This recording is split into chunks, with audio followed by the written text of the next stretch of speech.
set out at 06:30 with a 10 times hand lens, studying terrestrial snails whose shells rarely exceed 40 millimeters in diameter, to survey their diversity after last night's 8-millimeter rainfall.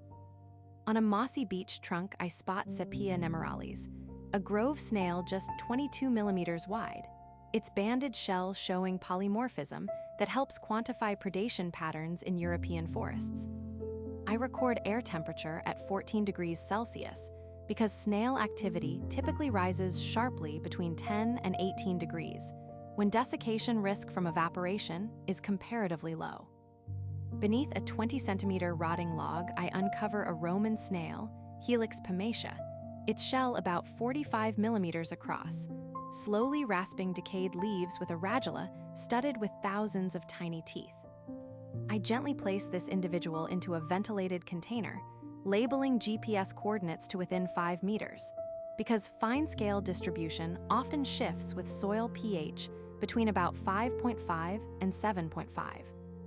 On a slick rock near the stream, a small 12-millimeter snail leaves a visible mucus trail, secreting a thin lubricating layer that can reduce friction by more than 90% on rough surfaces. I note its pace at roughly 3 millimeters per second, about 0.18 meters per minute, a speed typical for many land snails that must balance locomotion with conserving limited energy reserves. Near a stone wall, I find a broken shell with a 3-millimeter puncture, likely from a song thrush, a bird known to smash snails against anvil stones to access their soft bodies. I collect an intact nearby shell to measure growth rings that form in annual bands, often one per year, allowing rough age estimates up to about 5 or 6 years in many temperate species.